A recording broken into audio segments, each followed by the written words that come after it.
Hello friends, welcome to Exampur. तो दोस्तों, मैं कुलजीत आज फिर आपका स्वागत करता हूं आपकी हिंदू एडिटोरियल की क्लास में। दोस्तों, ये क्लास रोज सुबह 6 बजे लाइव होती है। आज है 19 सितंबर 2019 और दोस्तों ये क्लास यूपीएससी में जैसे कि आईएएस आईपीएस की प्रिपरेशन करने वाले लोगों के लिए, स्टेट पीसीएस और अदर एग्जाम्स जैसे कि एसएससी और बैंकिंग के लिए इंपॉर्टेंट है। दोस्तों, ये क्लास आपकी रोजमर्रा में करंट अफेयर के ऊपर जो टॉपिक चल रहे होते हैं उसके ऊपर आपकी समझ स्टैटिक को साथ में रखते हुए बढ़ाती है। ठीक है दोस्तों, तो इस पर हम लेके चलते हैं हमारे आपके कुछ टॉपिक्स पर। दोस्तों, इसमें हम कौन कौन से टॉपिक की बात करेंगे। एक तो ये है पानी के, जो कि शहरों के लिए जो पीने का पानी का यूज करने की बात कर रहे हैं उससे संबंधित। और यहाँ पे है आर्टिकल जो अभी सऊदी अरेबिया की अरामको कंपनी में ड्रोन हमला हुआ है उस पर संबंधित, ये भी कहीं ना कहीं उसी पर संबंधित है। और ये आर्टिकल है मियासिल्स पर लेकर। मियासिल्स क्या है? ये एक वायरल इन्फेक्शन होती है जो बच्चों को हो जाती है, लेकिन ये ठीक की जा सकती है अगर सही समय पर इंजेक्शन दिया जा सके। तो ये टॉपिक उसके ऊपर है। तो हम जरा शुरू कर लें इसको। ठीक है दोस्तों, अब सबसे पहला आता है टॉपिक वही वाला, कौन सा, जो कि अरामको कंपनी है। देखिए, सऊदी अरेबिया एक देश है वेस्ट एशिया में, ठीक है, पश्चिमी एशिया में एक देश है अरामको। अरामको में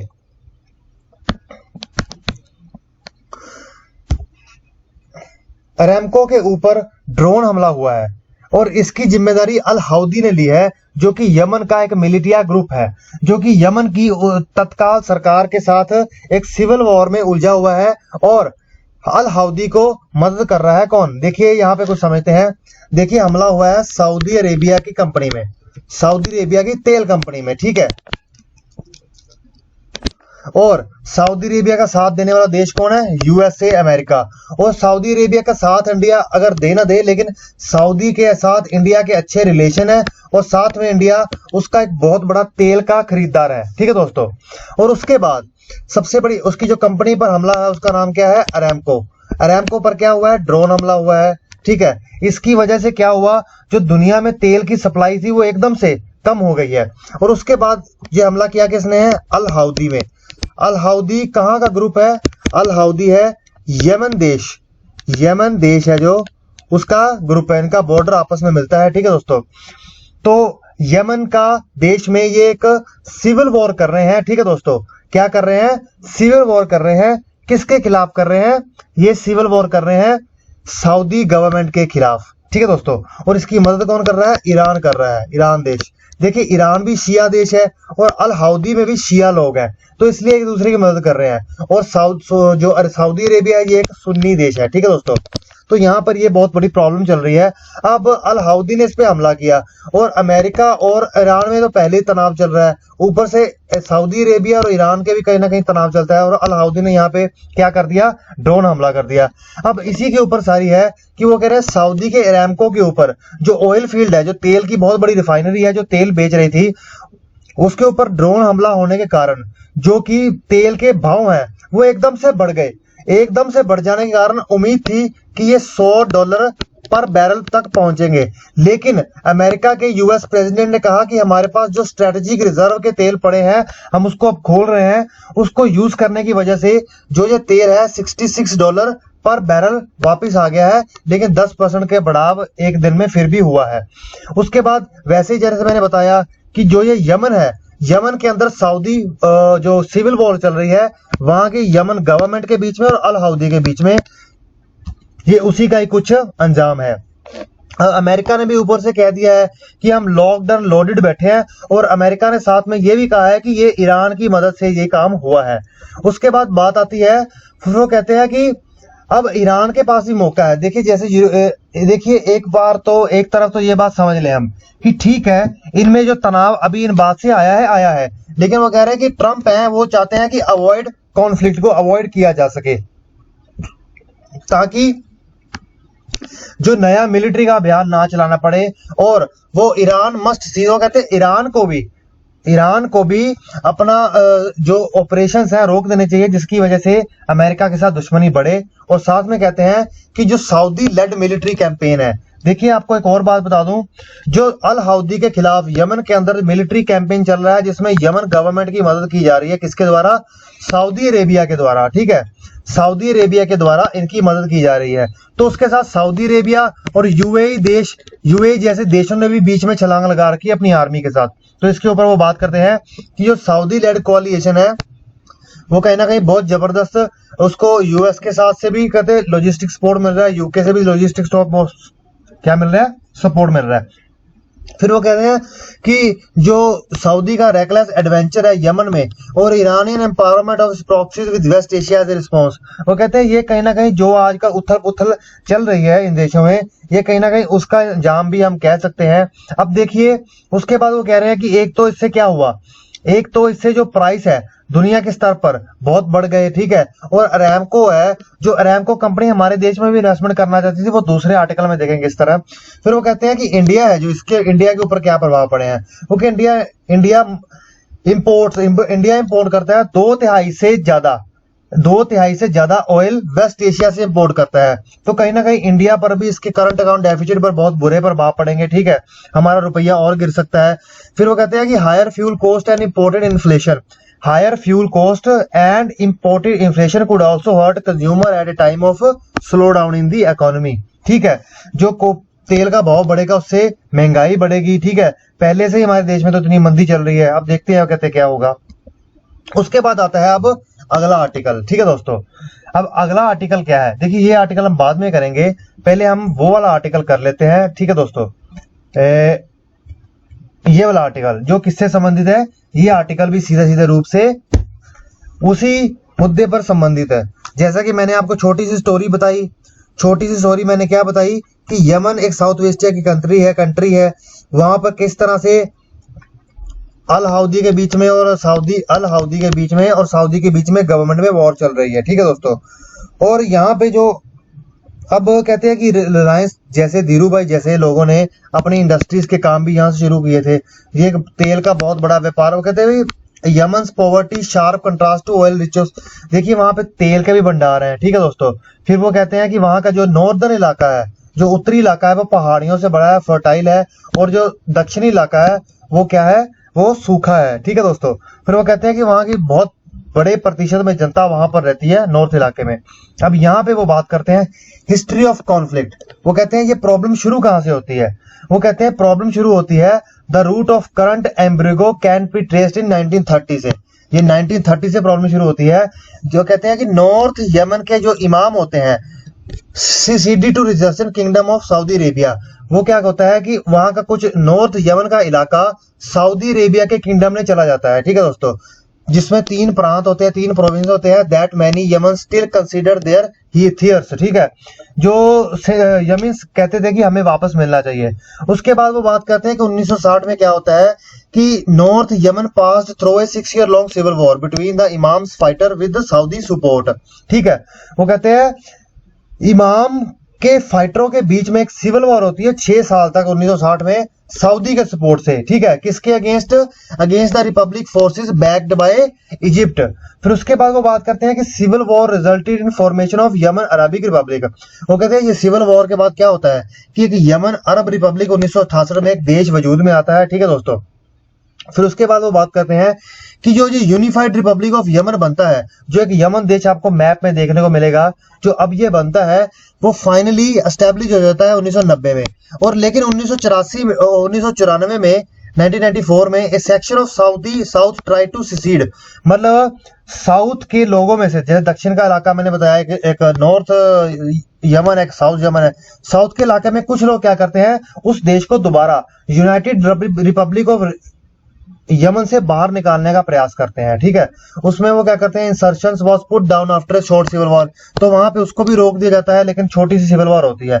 फिर 2014 में क्या होता है कि नॉर्दर्न शिया मिलिटिया, जो नॉर्थ में देखिए, जो नॉर्थ में मेजोरिटी होती है वो शिया मुस्लिम्स की होती है, और जो साउथ में है वो सुन्नी मुस्लिम की है। और देखिए जो सऊदी अरेबिया है वो भी सुन्नी है, और यहाँ पे ईरान है जो इनका सपोर्ट कर रहा है शिया का, वो भी क्या है शिया, वो भी शिया है, ठीक है दोस्तों। तो यहीं पर सारी प्रॉब्लम शुरू होती है वो कहते हैं कि नॉर्थ में जो शिया मिलिटिया है, वो जिसको कहा जाता है Ansar Allah, began insurgency led by dissident cleric, जो क्लैरिक्स वहां के जो उनके मौलवी होते हैं वो खुश ना होने के कारण उनके द्वारा एक मूवमेंट चलाई जाती है बदरुद्दीन अल हाउदी द्वारा, ठीक है, बदरुद्दीन अल हाउदी द्वारा। तो वो कहते हैं जियादिक सेक्ट से होते हैं, जो कि इन्होंने जो ये मूवमेंट चलाई, जियादी सेक्ट के हेड थे वो, ठीक है, जो अल हाउदी थे क्या थे, जियादी सेक्ट के हेड थे, जो ये मूवमेंट चलाई, जो वहां के प्रेसिडेंट थे प्रेसिडेंट अली अब्दुल सलेह, उनके खिलाफ चली, ठीक है। फिर वो कहते हैं नवंबर 2011 में यमन अरब स्प्रिंग मूवमेंट चलाई गई, मैनेज टू रिमूव, जिसमें जो ये वहां के प्रेसिडेंट थे सलेह, उनको हटा दिया जाता है पावर से, और आते हैं सदरन डेप्यूटी अलाउद्दीन मंसूर हादी, ठीक है।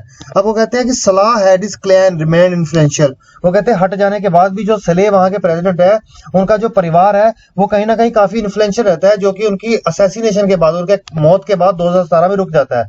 फिर वो कहते हैं कि जो अल हाउदी रेबल्स है, रेबल्ड अगेंस्ट मिस्टर हादी के हो जाते हैं, जो वहां के बाद में बनते हैं सदरन डेप्यूटी, ठीक है। वो कहते हैं उसको भी आउस्टिंग हिम 2014 में उसको भी बाहर कर दिया जाता है पावर से। वो कहते हैं फोर्सिंग हिम टू फ्ली। तो जो ये, अब देखिए ये नाम बहुत इंपॉर्टेंट है, अब्दराबुल मशहूर हादी, हम सिर्फ हादी भी याद रख लें तो।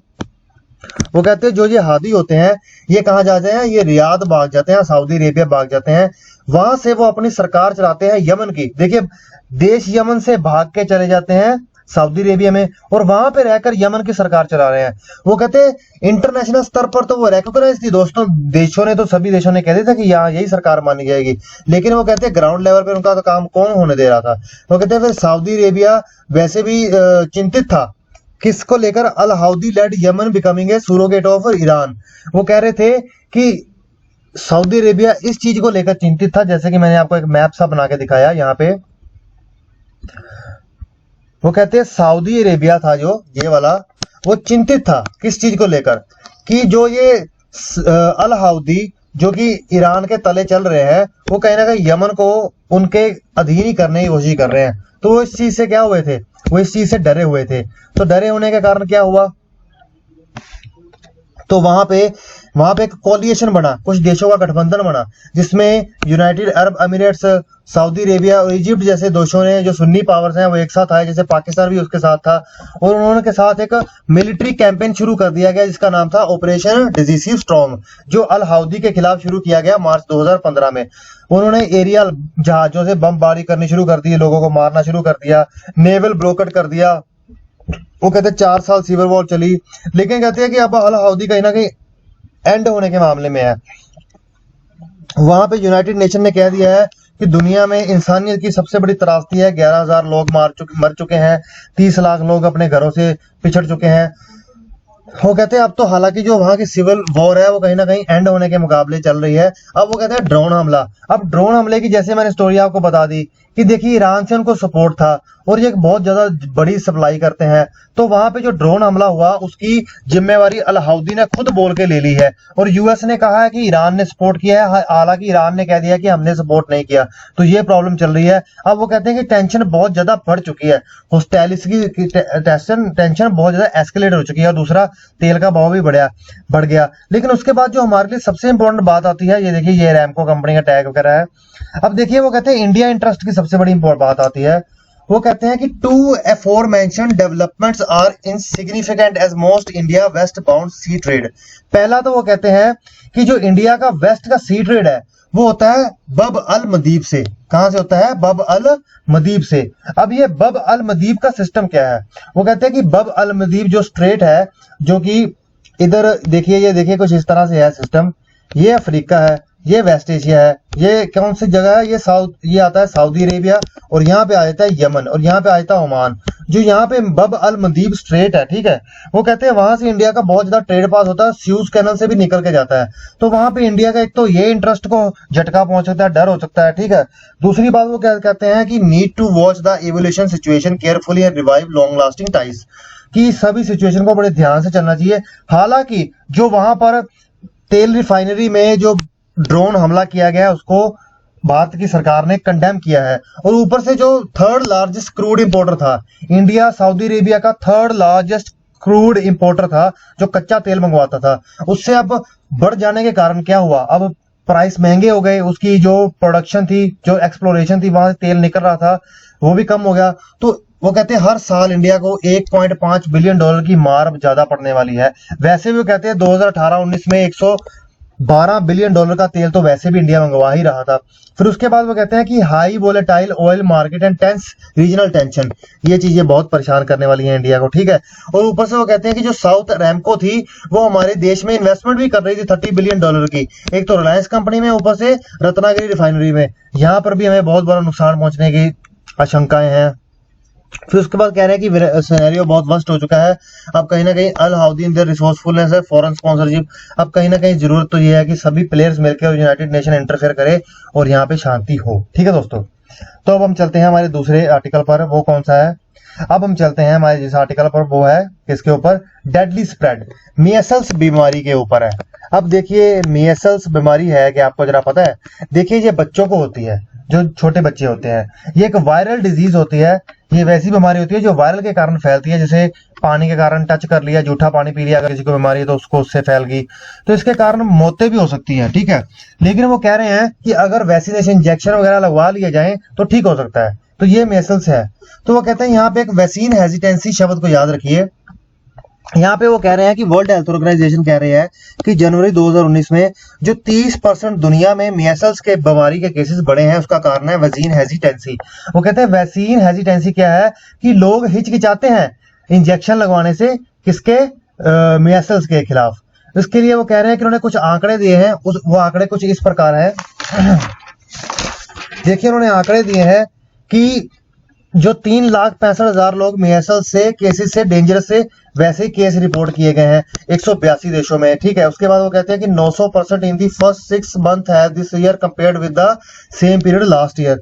ऊपर से वो कहते हैं कि WHO का African region with the democratic Republic Congo, Madagascar, Nigeria counting for most cases, सबसे ज्यादा केसेस कोंगो, मेडागास्कर और नाइजीरिया जैसे देशों से हो रही है।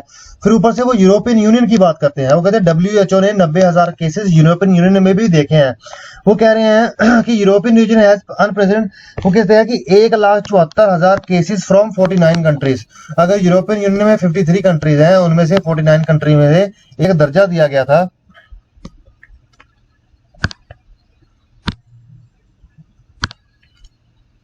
वो कहते हैं यूके, ग्रीस और सेज रिपब्लिक और अल्बानिया, इन 4 देशों को मीजल्स एलिमिनेशन स्टेटस दे दिया गया था कि वहां से मीजल्स बीमारी खत्म हो चुकी है, लेकिन अब वो वापस लेना पड़ रहा है, लास्ट महीने लिया है। उसके बाद सबसे बुरी बात क्या आती है, यहाँ पे हम जरा अपने आ जाते पेज पे। सबसे पहले तो वो कहते हैं कि 2019 की रिपोर्ट के अनुसार, 2019 के आंकड़े वो बात करते हैं कहाँ की, यूरोपियन यूनियन की। वो कहते हैं 52% लोग ऐसे हैं जो क्या नहीं चाहते, 52% लोग कहते हैं कि डेफिनेटली इफेक्टिव, कि जो मीजल्स के ऊपर हम इंजेक्शन लगवाते हैं वो डेफिनेटली इफेक्टिव है, क्या है, डेफिनेटली इफेक्टिव है। उसके बाद वो बात करते हैं 33% लोग वहां पर ऐसे हैं जो कहते हैं कि प्रोबेबली इफेक्टिव, शायद इफेक्टिव, मतलब वो अभी कंफर्म। तो फ्रेंड्स बीच में रुक गई थी वीडियो, इसलिए थोड़ी प्रॉब्लम आ गई थी, तो मैं दोबारा शुरू करता हूं। जैसे कि तो दोस्तों हम बात कर रहे थे यूरोपियन यूनियन रीजन की। यूरोपियन यूनियन में 2019 के डाटा के हिसाब से जो लोग डेफिनेटली इफेक्टिव मानते हैं वैक्सीनेशन को, ठीक है, डिजीज को रोकने के लिए, वो कितने हैं, 52%, 52%। और जो लोग मानते हैं कि शायद ही कर सकती है, प्रोबेबली, जहां पे बात आती है प्रोबेबली की, तो वो कितने हैं, 33%। उसके बाद अलार्मिंग सिचुएशन क्या है, सेम यूरोपियन यूनियन की बात कर रहे हैं, अलार्म वाली सिचुएशन क्या है, ठीक है, मतलब अलार्म मतलब जागरूक रहने वाली, कि इसमें से अब 40%, 48% लोग ऐसे हैं जो ये सोचते हैं कि जो ये वैक्सीन है, जो ये इंजेक्शन है दवाइयों मीजल्स से बचाने वाले, वो दूसरे सीरियस साइड इफेक्ट करते हैं, ठीक है दोस्तों, क्या करते हैं, साइड इफेक्ट। और उसमें से अब 38% लो लोग हैं जो मानते हैं कि जो वैक्सीन्स है ये जो इंजेक्शंस होते हैं दवाई बीमारियों से बचने के लिए, वो एक्चुअल डिजीज का कारण है, एक्चुअली डिजीज का कारण ये है। और यही दो तरह की सोच इंडिया में भी लोग रखते हैं, ये राइटर का कहना है। ठीक है दोस्तों, अब वो कहते हैं कि रीजन क्या है बीच में।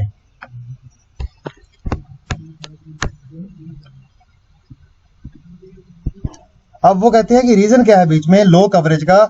सबसे पहले तो वह कहते हैं कि लो अवेयरनेस, लोगों को जागरूकता नहीं है, इसलिए वो मिस कर देते हैं अपनी जो दवाई का प्रोग्राम होता है वैक्सीनेशन का। उसके बाद वो बात करते हैं उसका 24% लोग। अब अगली बात क्या आती है, वो कहते हैं while 24% did not get vaccinated due to apprehensions। जो 24% लोग हैं वो डर की वजह से कि हमें इसके एडवर्स इफेक्ट होंगे। ठीक है दोस्तों, जो 24% लोग हैं अब इसमें, वो डर की वजह से कि हमारे ऊपर इसके एडवर्स इफेक्ट होंगे, वो इसलिए नहीं करते। और इसमें जो 11% लोग हैं वो ये सोचते हैं, वो रिलक्टेंट होते हैं, चलो कोई बात नहीं यार करवा लेंगे, कौन सी दिक्कत की बात है, कौन सा भागे चले हैं, कुछ ऐसा सिस्टम। इसके ऊपर कह रहे हैं कि जो सोशल मीडिया है इसके ऊपर जो मिस इन्फॉर्मेशन है, जो गलत इन्फॉर्मेशन है, ये राइटर कह रहे हैं इसके ऊपर बढ़ावा देने में सोशल मीडिया का बहुत बड़ा काम रहा है। फिर उसके बाद वो कहते हैं कि जो फेसबुक कंपनी है उसने कमिटमेंट की है कि देखिए फेसबुक ने कहा है कि हम अपने प्लेटफॉर्म से ज्यादा से ज्यादा मिस इन्फॉर्मेशन इस वैक्सीनेशन प्रोग्राम के बारे में जो है उसको हटाने में आपकी मदद करेंगे और जागरूकता फैलाएंगे। ठीक है दोस्तों, अब वो कहते हैं कि जो मेजर्स हैं वो होता क्या है इसके कारण। वो कहते हैं कि अगर हमने ये किया तो क्या फायदे होंगे। वो कहते हैं सबसे पहला तो रिड्यूस मोर्टेलिटी, क्या होगा, रिड्यूस मोर्टेलिटी, हत्याएं कम, मौत कम होंगी। ठीक है, वो कहते हैं कि जो measles virus led immunisation programme होगा उससे हमें बहुत फायदा होगा। ठीक है दोस्तों, तो अब वो कहते हैं कि leaving the child vulnerable to, वो कहते हैं कि अगर हम इंजेक्शन नहीं लगाते और उसके इम्यून सेल्स ये मीजल्स खत्म कर देते हैं तो उसके बाद क्या होगा कि 2-3 साल के लिए बच्चा किसी भी बीमारी के लिए वल्नरेबल हो जाता है। अब आता है next article, pipe dreams ground reality. देखिए ये किसके ऊपर है, देखिए फाइनेंस मिनिस्टर, हर घर को पानी 2024 तक पहुंचाने का, पीने का पानी 2024 तक गांव गांव तक पहुंचाने का हमारी जो सरकार ने लक्ष्य लिया है उसके अंतर्गत आता है। उन्होंने कहा है कि फाइनेंस मिनिस्टर निर्मला सीतारमण ने अनाउंस किया कि गवर्नमेंट हर गांव के घर में पाइप द्वारा पानी पहुंचाएगी 2024 तक, उसके जल जीवन मिशन के अंतर्गत। उसके बाद वो कहते हैं कि costly and futile exercise since over 70% of India surface water and grounded water is polluted. वो कहते हैं कि 70% हमारे सरफेस वाटर और ग्राउंड वाटर जो जमीन के नीचे वाला पानी है वो क्या है, प्रदूषित हो चुका है। उसके ऊपर वो कहते हैं कि अगर इसको प्रदूषण को निकाल के हम पानी को यूज करेंगे तो रिवर्स ऑस्मोसिस को यूज करना पड़ेगा, उसमें हमारे ऊपर वैसे भी बहुत ज्यादा एक्सपेंसिव जाएगा, महंगा हो जाएगा। ठीक है दोस्तों, फिर वो कहते हैं ऊपर से अगर पानी जाता भी है तो हमारा देश है जो अनहेल्दी और एक्सपेंसिव महंगा पानी पी रहा है। तो उसके ऊपर वो कहते हैं कि अब हमें करना क्या चाहिए। वो कहते हैं कि हमारे पास 2 रास्ते हैं, फ्लड प्लेन्स ऑफ रिवर, मतलब कि जब पानी आता है, जब नदियों में पानी बढ़ जाता है तो वो साइड में जो जगह छोड़ी होती है ना उसके ऊपर आके पानी काफी इकट्ठा हो जाता है। वो कहते हैं वो फ्लड प्लेन का जो पानी है और जो हमारे जंगल है उसमें जो नेचुरल रिजर्व है, छोटे छोटे पानी बन जा, छोटे छोटे जो तालाब से बन जाते हैं या फिर जो नीचे ग्राउंड में पानी चला जाता है हमारे जंगलों के नीचे, वो पानी पीने के लिए बहुत अच्छा है। उसको लेकर वो कहते हैं कि जो अब दिल्ली जल बोर्ड है, यमुना में ये इनिशिएटिव चलाया गया था फ्लड प्लेन के पानी का, तो इसमें कहते हैं दिल्ली के जल बोर्ड ने इसको अच्छे से इस्तेमाल किया। फिर वो कहते हैं कि ऐसे बहुत से जगह है जैसे कि वाराणसी, प्रयागराज, आगरा, मथुरा, जिसके साथ साथ जो गंगा के साथ लगते इलाके हैं वहां पे फ्लड प्लेन्स में जो पानी इकट्ठा होता है हम इस पानी को पाइपलाइन द्वारा उन नजदीक के शहरों में पहुंचा सकते हैं। बाद में बात करते हैं कि बिहार में, वेस्ट बंगाल में, कत्तक में, भुवनेश्वर में, अमरावती में, विजयवाड़ा में, राजमुंद्री में, ये सब शहर तमिलनाडु की नदियों के पास है। तो यहाँ पे कहते हैं कि हम उनके फ्लड प्लेन्स का पानी पहुंचा सकते हैं। ठीक है, ये बहुत जरूरी की बात है। फिर वो कहते हैं कि अब हमें इस पानी जो फ्लड प्लेन्स हैं इसको बचा के भी रखना है। मैंने आपको बताया